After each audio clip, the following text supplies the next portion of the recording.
Now we are going to discuss appendix. First we are going to discuss the important points related to anatomy. So see, appendix. What is the normal length of appendix? The length of appendix is 2 to 20 centimeter. Okay, so see, what's the length of appendix? The length is 2 to 20 centimeter. Okay, and if you see the intraluminal capacity, what is the intraluminal capacity of appendix? It is 0.1 ml. So intraluminal capacity, and this is 0.1 ml, right? Now what is the blood supply? Appendix is supplied by appendicular artery. So here you can see this is the appendicular artery in the mesoappendix, and appendicular artery is a branch of ileocolic artery. Clear? So appendix is supplied by appendicular artery, which is a branch of ileocolic artery. And you must be knowing that this appendicular artery, it's an end artery. Appendicular artery, this is an end artery. Now coming to the location of appendix. What is the most common location? It is the retrocecal. So see here, this is the retrocecal position. This is the most common location of appendix.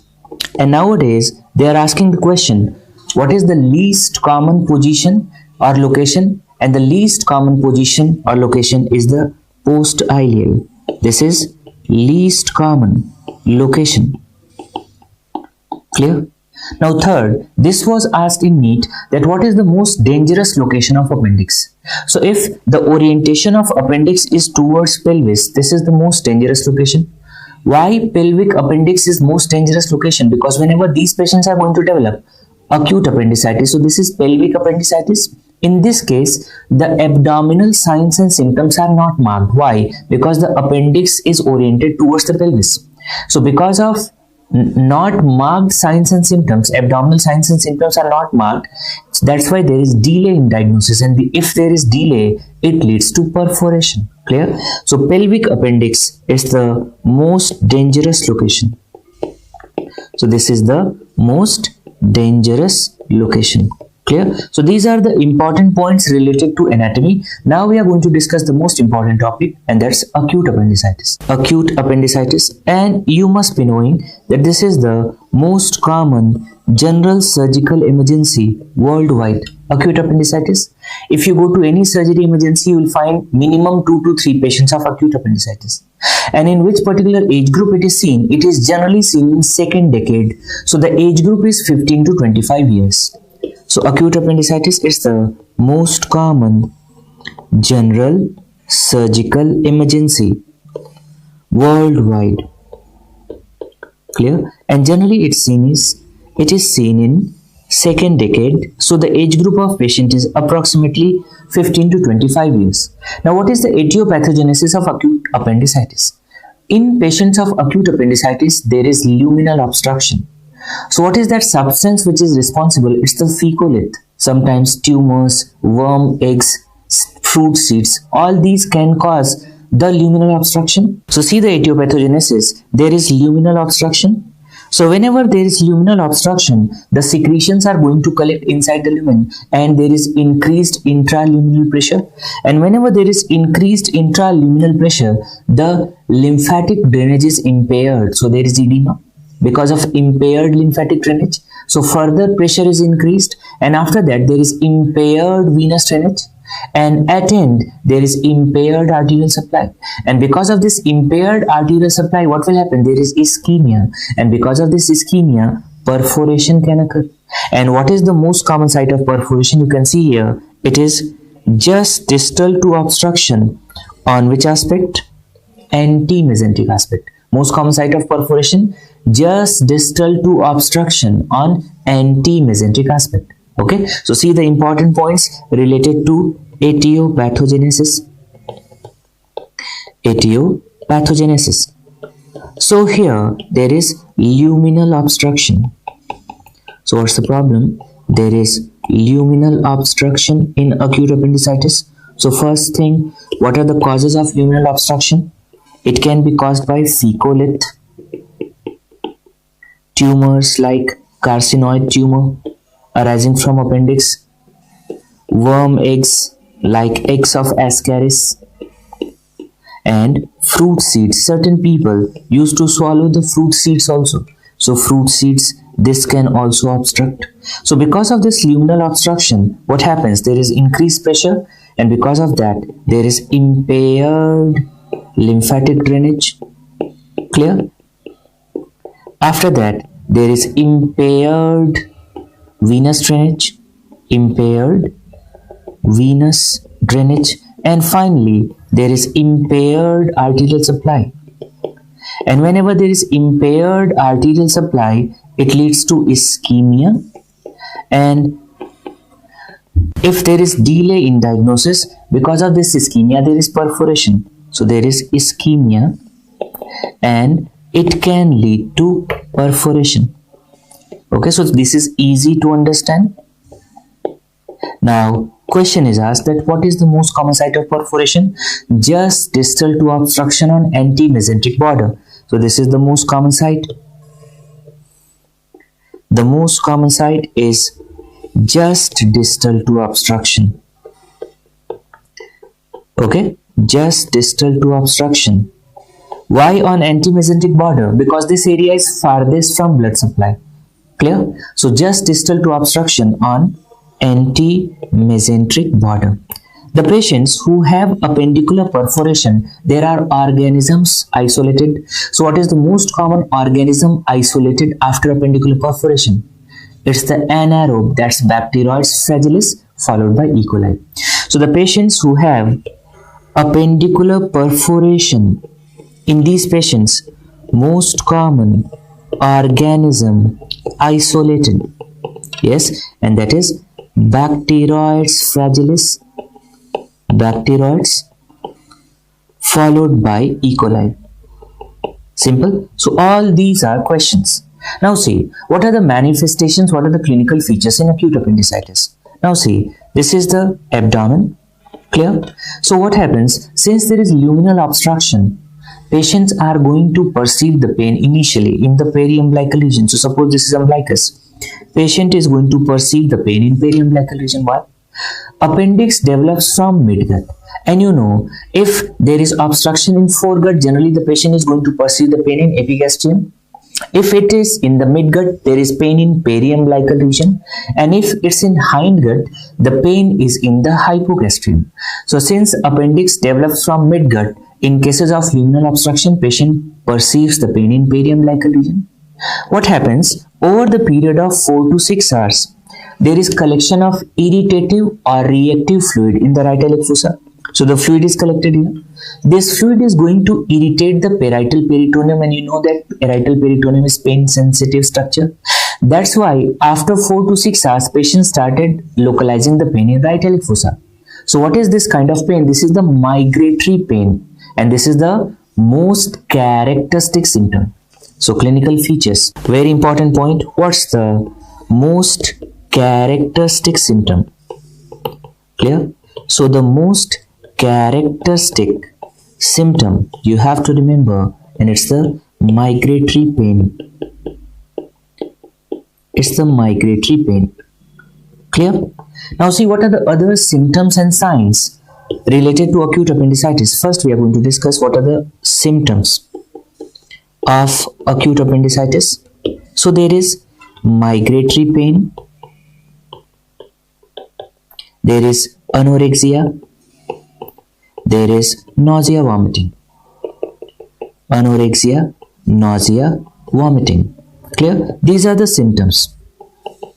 Generally there is single episode of vomiting. Okay. After that, what are the signs?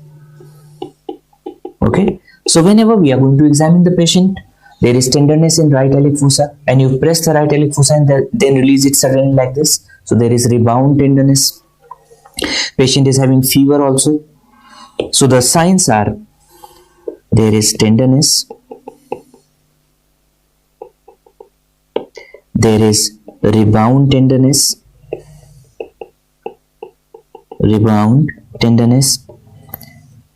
and fever means elevated temperature.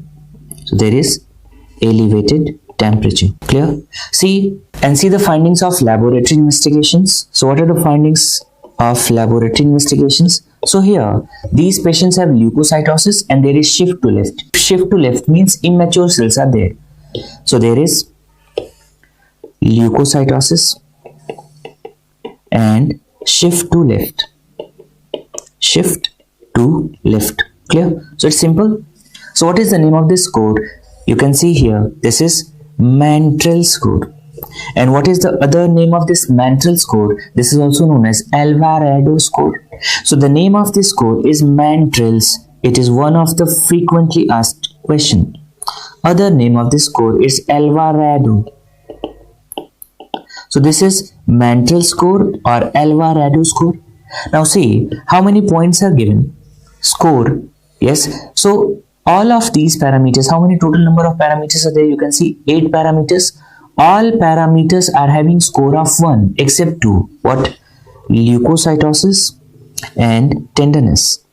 So all the parameters have score of 1 except leukocytosis and tenderness. These are having score of 2. So how to remember? In Mantrel score, there is LT2. LT2 means lecture theatre second floor, LT2. So L and T are having score of 2. So how much is the maximum score? 10. So any patient who is having score 9 to 10, here diagnosis is certain. So if the score is 9 to 10, this diagnosis is certain. And if the score is 7 to 8, it means there is high likelihood of diagnosis. So score 7 to 8, it means there is high likelihood of diagnosis. Clear? If it is 5 to 6, it is equivocal, and 1 to 4 is negative. So 5 to 6, that's equivocal, and if it's 1 to 4, it is negative. Clear? So now you can see in this, what is the most dangerous situation? Yes, the most dangerous situation is where you are not sure whether the patient is having acute appendicitis or not. So you can see if the score is 5 to 6, you are not sure, right? And if you are not sure, you have to confirm the diagnosis. And how we are going to confirm the diagnosis? By CCT. So whenever the score is 5 to 6, it is equivocal, and that's why we need CCT to confirm the diagnosis. So CCT is required to confirm the diagnosis. Clear? So here you saw symptoms, signs, laboratory investigations. Let us discuss the other named signs and other signs which are asked in relation to acute appendicitis. So first of all, Dunphy's sign. What is Dunphy's sign? There is pain on cuffing. So Dunphy's sign, this is pain on cuffing.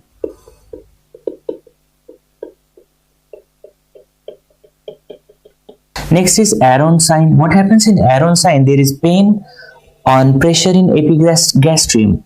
So Aron sign is the pain on pressure in epigastrium. So there is pain on pressure in epigastrium.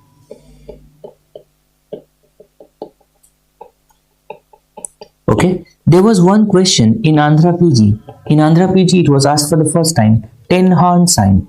So if you perform the gentle traction to the right testis, gentle traction of right testis leads to pain in right iliac fossa. This is 10-horn sign.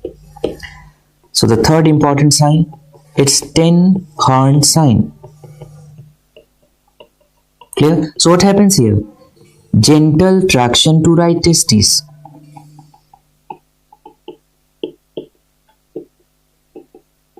Clear? Leads to pain.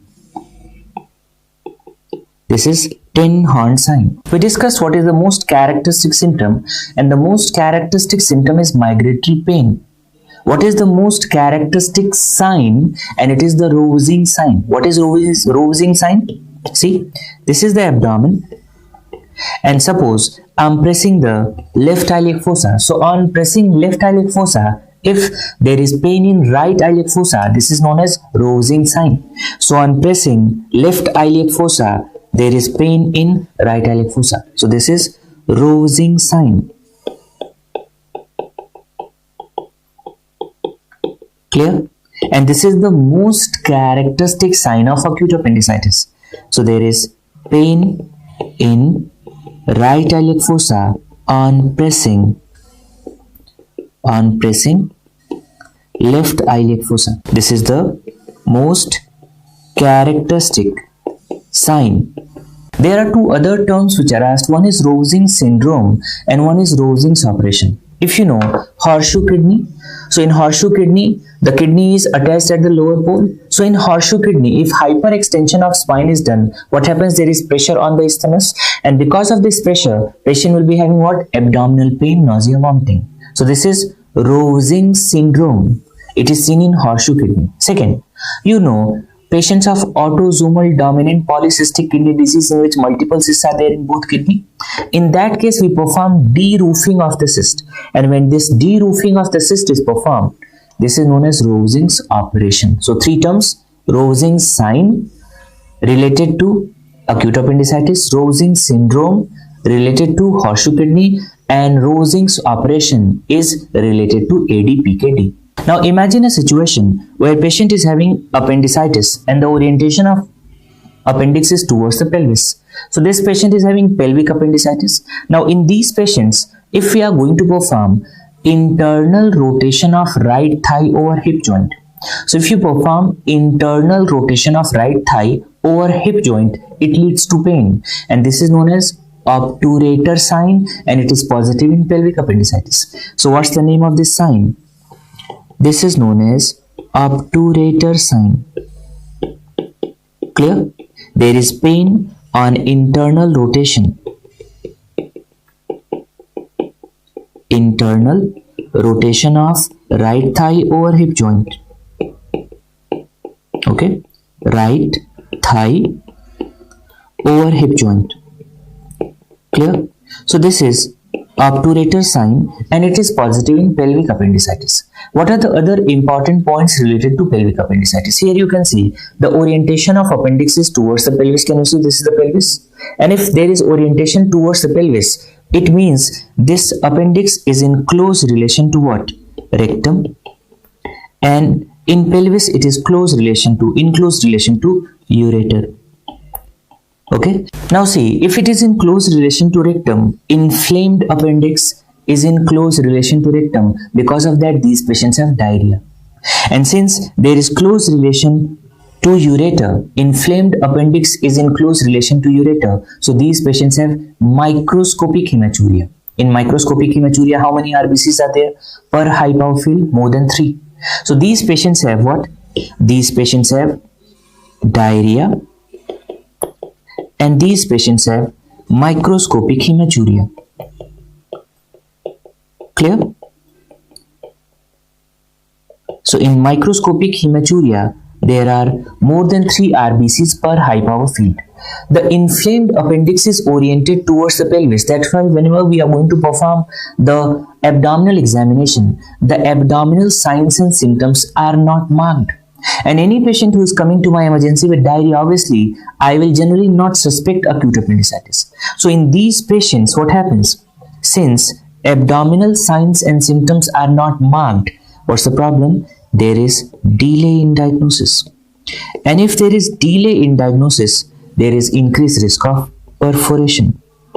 So since there is increased risk of complications in pelvic appendicitis, this is the most dangerous location we discussed. Okay. Second problem, see. What is the most common location of appendix? It's the retrocecal. Retrocecal means the appendix is hidden behind the cecum. So can you see? This is cecum and this is the retrocecal appendicitis. Clear? So in this case, if we are going to perform or going to ask the patient to perform hyperextension at right hip joint. So if there is hyperextension at right hip joint, it leads to pain. So what happens here? The patients who are having retrocecal appendicitis, this sign is known as Sauce sign. And what's the problem here? There is pain on hyperextension at right hip joint. Clear? And it is positive in which kind of appendicitis? Retrocecal appendicitis. So these are the important signs which are frequently asked in exam. Now coming to the diagnosis, how we make the diagnosis of acute appendicitis? The diagnosis of acute appendicitis is purely clinical. It means it is based on signs and symptoms. But it is supplemented by laboratory investigations. Which one? Leukocytosis and ultrasound. So see how we make the diagnosis of acute appendicitis. Diagnosis of acute appendicitis, it's purely clinical in adults. Purely clinical in adults. It is supplemented by laboratory investigations. So on laboratory investigations, what we are going to find? We are going to find leukocytosis and what else? Ultrasound. So it is supplemented by laboratory investigations and ultrasound. Simple. But what is the problem? What is the investigation of choice for diagnosis of acute appendicitis in children? This was asked in AIIMS 2 to 3 times. Why in children it's not purely clinical? Because the children are not interested to give you history and they will not allow you to perform the examination because they are highly uncooperative.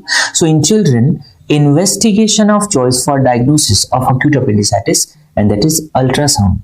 And we discussed that if Mantel score is equivocal, if the score is 5 to 6, how we can confirm the diagnosis?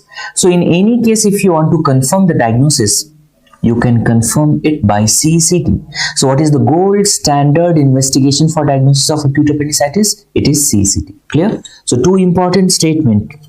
First, investigation of choice for diagnosis of acute appendicitis in children. Acute appendicitis in children. Clear? And that's ultrasound. This question was asked in AIIMS. And what is the gold standard investigation for diagnosis? And the gold standard investigation for diagnosis, that is CCT. So whenever the diagnosis of acute appendicitis is there, we have to perform appendectomy, and generally we perform emergency appendectomy. So what's the treatment?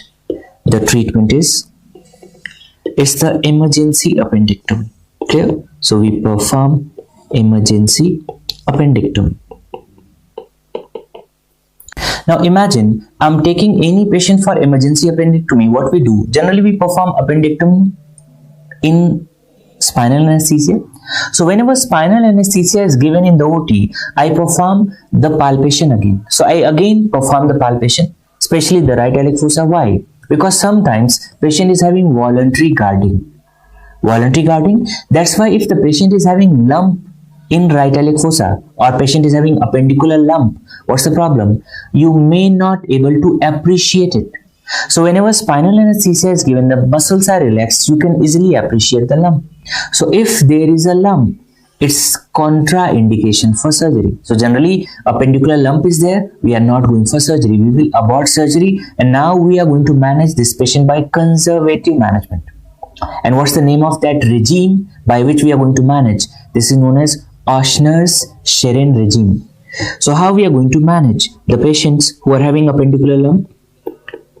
This is known as Ochsner-Sherren regime. Clear? So what is this Ochsner-Sherren regime? This is the conservative management of appendicular lump. So what is done here? We do conservative management of appendicular lump. Okay, so first important question, that what are the components of appendicular lump? So whenever there is some kind of inflammation going in peritoneal cavity, generally omentum goes to that place to contain the inflammation. So this appendicular lump, can you see? This is the appendicular lump. So here you can see what are the components. Obviously appendix, what? Terminal ileum, what? Cecum and omentum. So the components of appendicular lump, obviously appendix, terminal ileum, there is cecum and omentum, right? Why we should not do the surgery in this case? Because body itself is trying to contain the inflammation and the area is inflamed. If you are going to perform the surgery in this case, what happens? There are high chances of injury to cecum, and if cecum is injured, you will notice that in post-operative period patient might develop what? Fecal fistula. So this is the appendicular lump. So first thing, whenever we are planning the Ochsner sharing regime, you have to confirm the diagnosis, that what is this lump. So how we are going to confirm the diagnosis? For diagnosis of this lump, we have to go for CCT. Okay, so that you see the origin is from appendix. So we go for CCT. In all patients, we have to start IV antibiotics. We have to start IV antibiotics in all patients. Sometimes you will find that there is pus collection. So if abscess is present, we have to go for percutaneous drainage. So if the patient is having abscess, in these patients we go for percutaneous drainage. Clear? So we started IV antibiotics. If abscess is there, it is drained, diagnosis is confirmed. We are going to perform the vital monitoring, and the pulse and temperature is monitored every 4 hourly, right? So every 4 hourly vital monitoring is done. What is the good thing? In majority of patients, there is improvement in signs and symptoms, and within 48 hours most of the patients are going to improve. If patient improves, we are going to continue the conservative management, and interval appendectomy can be performed after 4 to 6 weeks. It's not mandatory. It can be performed, and in which patients it should be performed? If a patient is having recurrent appendicitis. Recurrent appendicitis means there should be at least one more episode of pain after this episode. Clear? So majority of patients are going to improve after 24 to 48 hours. Clear? So most patients improve. And if patient improve, we can go for interval appendectomy. Clear? This interval appendectomy is not done in all patients. So in which patient this interval appendectomy is done? It is done in the patients who are having recurrent appendicitis. So the patients who are having recurrent appendicitis. Simple. Now see, in certain patients we have to stop conservative management and we have to perform the exploratory laparotomy. Why we have to perform the exploratory laparotomy? Because the patient developed appendicular perforation. So whenever patient is having perforation because of peritonitis, you will notice that pulse rate starts rising. So there is rising pulse rate, and there is spreading abdominal pain, and you will notice that mass size is increasing. So in these cases, stop the conservative management, because these are the indications of exploratory laparotomy. So what are the indications of exploratory laparotomy where we suspect the perforation? So how to remember? The mnemonic is PSM. The mnemonic is PSM. P means pulse rate rising. So what? Pulse rate is rising. Clear? S, spreading abdominal pain. So S is spreading abdominal pain. Clear? And M, mass size is increasing. Clear? This is because of perforation, and in these cases we have to perform the exploratory laparotomy, and you know exploratory laparotomy is done by midline incision. So this is how we manage the patients. Questions are asked that what are the factors which are going to increase the risk of appendicular perforation? So see, risk factors for appendicular perforation. For appendicular perforation. And it's very easy to remember. There is a mnemonic. And the mnemonic is Ficholith dye in pelvic surgery. Okay. So the mnemonic is Ficholith dye in pelvic surgeries. Clear? So how to remember? First, obviously, it's the Ficholith obstruction. So Ficholith obstruction. Second, D, that is diabetes mellitus. I, immunocompromised state. So I, this is immunocompromised compromised state. E means extremes of ages. So whenever the age is less than 5 years or more than 65 years. So fourth is extremes of ages. Clear? So age either less than 5 years or more than 65 years. Clear? Pelvic, we discussed pelvic appendicitis, and if patient had history of surgery, so history of previous surgery. So fifth is pelvic appendicitis. Clear? And surgery means history of previous surgery. So if there is history of previous surgery. Clear? All these are the risk factors for appendicular perforation. Now we are going to discuss the tumors of appendix. What is the most common tumor of appendix? And it is the carcinoid tumor.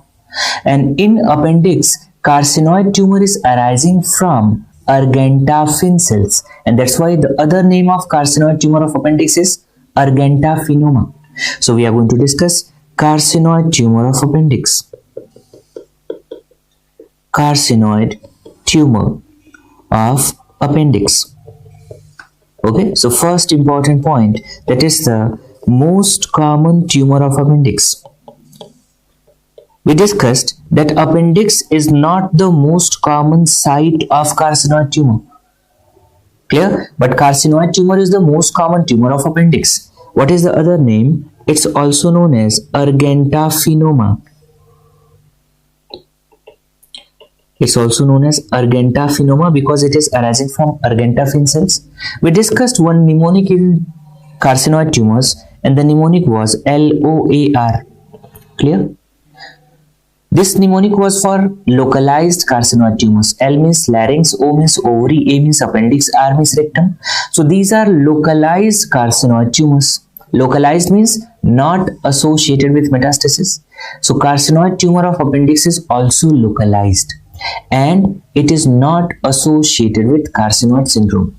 So generally, these tumors are small, located at the tip, and not associated with metastasis and carcinoid syndrome. Clear? So not associated with metastasis and carcinoid syndrome. In appendix, what is the most common site? In appendix, the most common site of carcinoid tumor is tip. Now see how we are going to manage. When I was discussing the carcinoid tumor, we discussed that the risk of malignancy of carcinoid tumor is dependent on the size. So if the size of tumor starts increasing, then there is increased risk of malignancy. So whenever the patient is having carcinoid tumor of appendix and size is up to 1 centimeter, what is sufficient? Appendectomy. And when the size is more than 2 centimeter, the risk of malignancy is higher, and that's why what we require? Right hemicolectomy. So see how we are going to manage. The size of tumor up to 1 centimeter.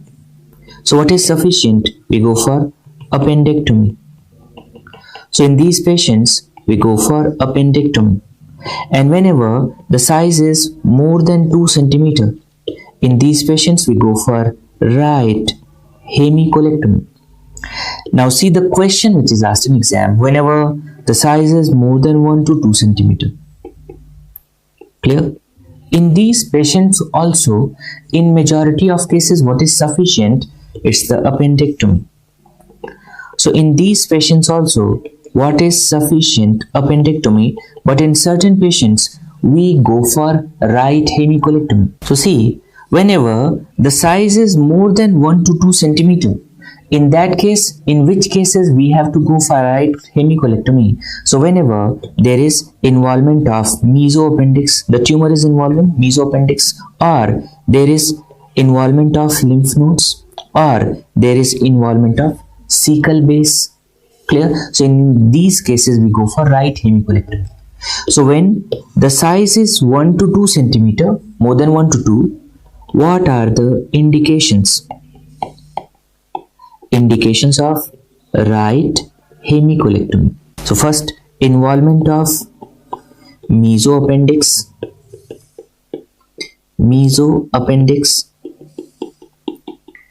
involvement of cecal base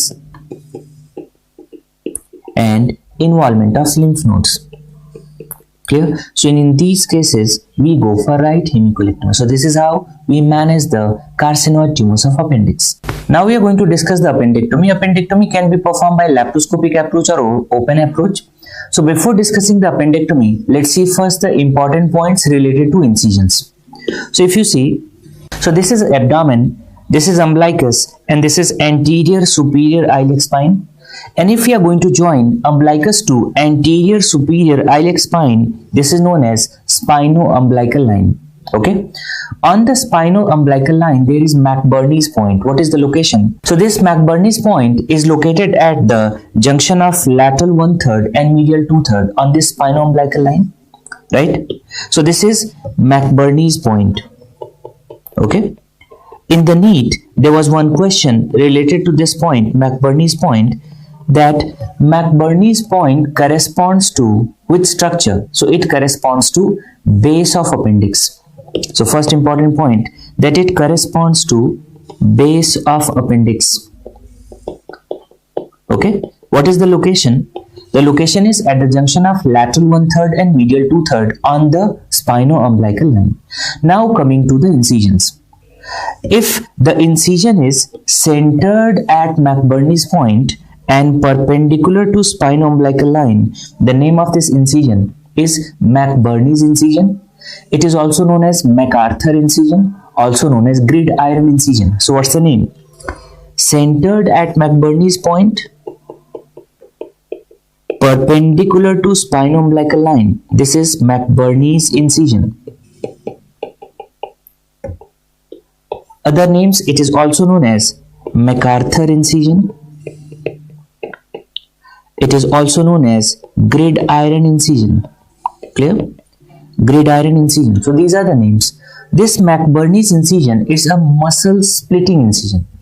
So it is a type of muscle splitting incision. Right? Now see the problem. Sometimes patient is having retrocecal appendicitis. So here the appendix is hidden behind the cecum. So when the appendix is hidden behind the cecum, it is difficult to localize the appendix after this incision. So to visualize the cecum and to visualize the appendix, what happens in retrocecal appendicitis? We have to extend this incision upward and lateral, and we have to cut or divide the conjoint tendon.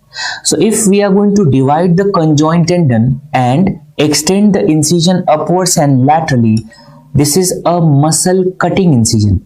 And what is the name of this muscle cutting incision? This is Rutherford-Morrison incision. So what's the name? This is known as Rutherford. It's Rutherford-Morrison incision. Clear? And this is muscle cutting incision. Muscle cutting incision. Clear? And we are using this incision in which appendix or in which appendicitis?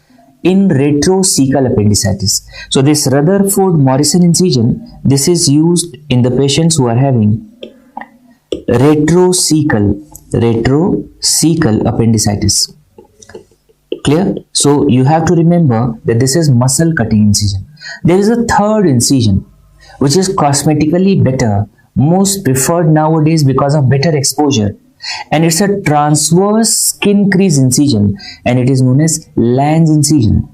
Clear? So see the location. Now here you can see a line joining midpoint of clavicle to midpoint of inguinal ligament. So this is mid-clavicular mid-inguinal line. What's the name? This is mid-clavicular mid-inguinal line.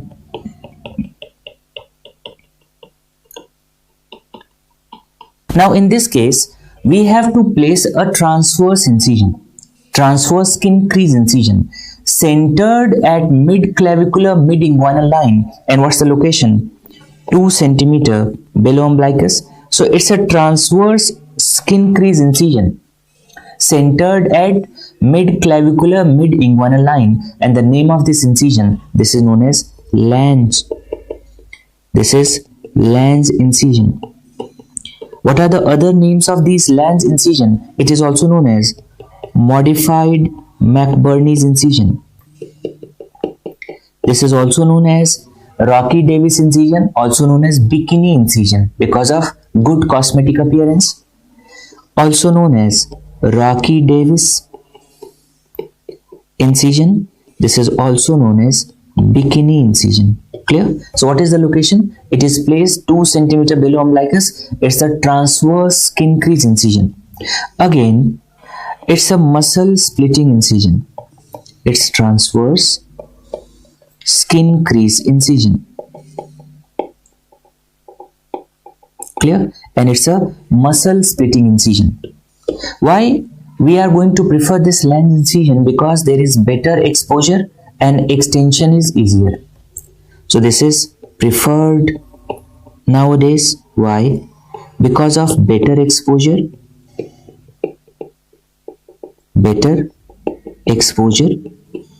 and easier extension. There is easier extension. Clear? So these are the important incisions which are asked. Now, what are the steps of appendectomy? See, so we are going to discuss the steps of appendectomy.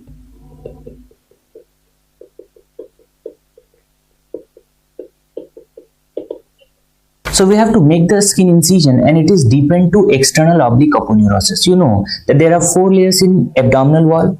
Outermost is external oblique, then there is internal oblique muscle, there is transversus abdominis, and there is fascia transversalis.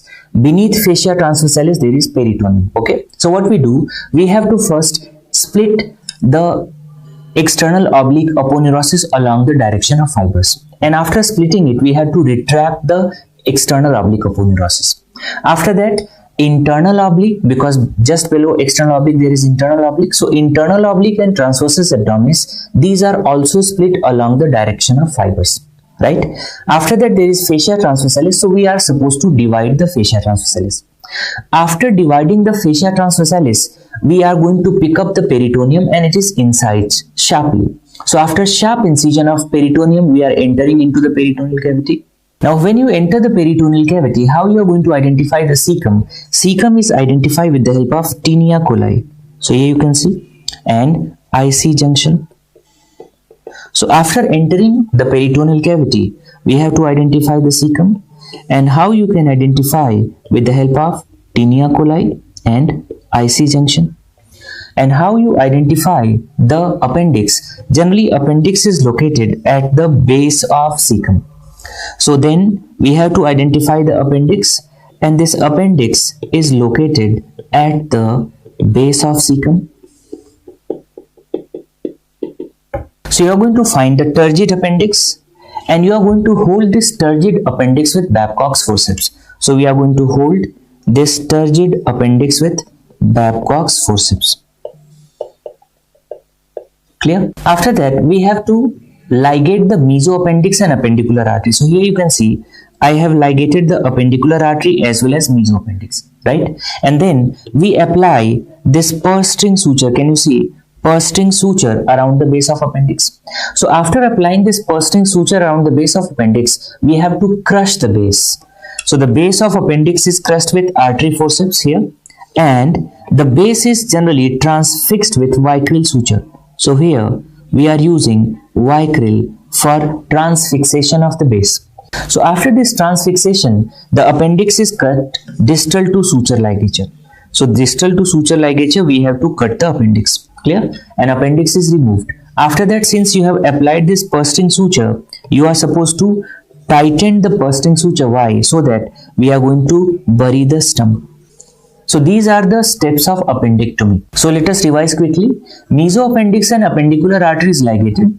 After that, purse string suture is applied around the base of appendix. Base is crushed with artery forceps, and we are going to transfix the base with vicryl.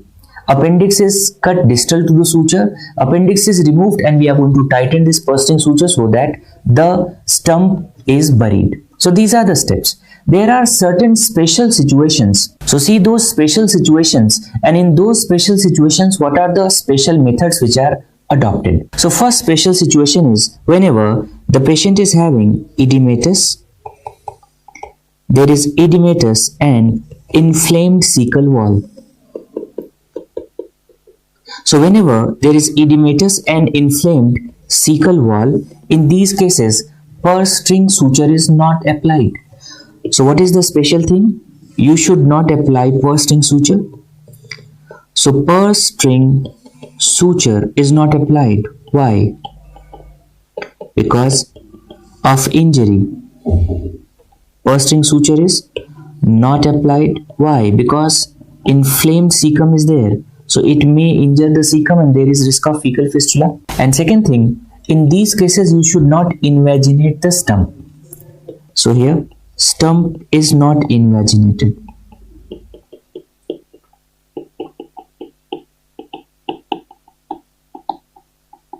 Second special situation, sometimes you will notice that the base of appendix is also inflamed.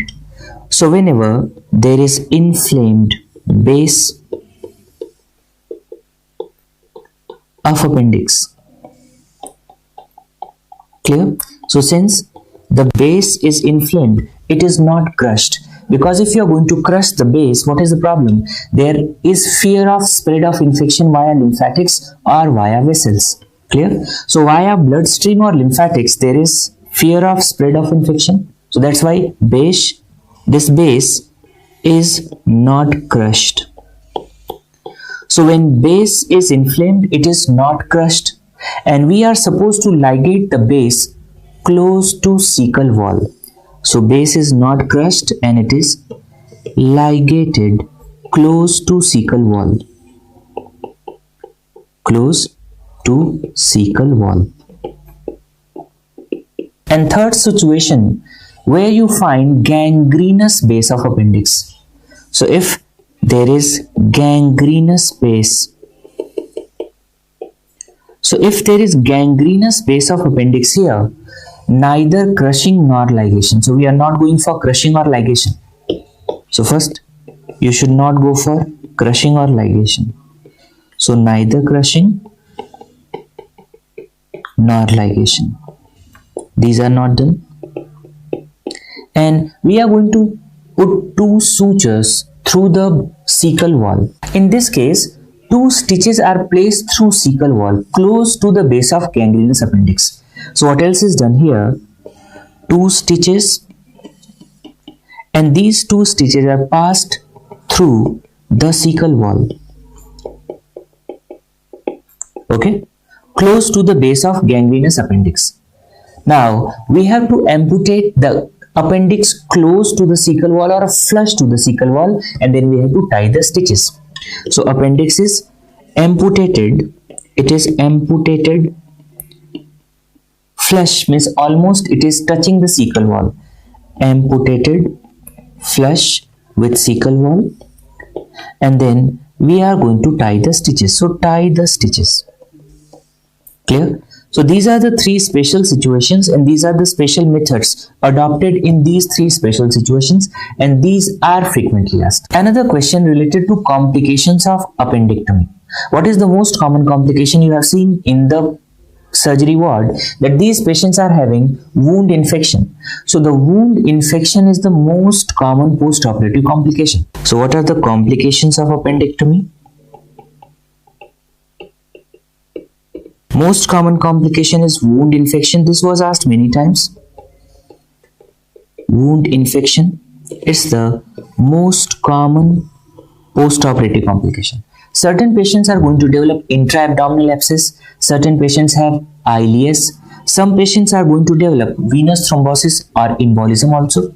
So what are the other complications? They can be intra-abdominal abscess. It can lead to ileus. These patients can develop venous thrombosis leading to embolism. Venous thrombosis, and that can lead to embolism. There can be portal pyemia. What is the other name of portal pyemia? It is also known as pylophlebitis. So there can be portal pyemia. Clear? It is also known as pylophlebitis. Now see the problem. Sometimes there is adhesive intestinal obstruction. after appendectomy. Most common late complication of appendectomy. It's the adhesive intestinal obstruction. Clear? And this is the most common late complication of appendectomy. So the two questions which are most commonly asked: overall, what is the most common complication? It's the wound infection. And what is the most common late complication of appendectomy? And that is adhesive intestinal obstruction. We discussed that whenever the patient is having appendicular lump, generally appendectomy should not be done. Why? Because if there is appendicular lump, even the cecum is inflamed, and whenever you are going to do the surgery, sometimes there is injury to cecum, and in post-operative period, what's the problem? There is fecal fistula. So another complication which can occur is the fecal fistula. Clear? So these are the complications of appendectomy. So this is all about appendix.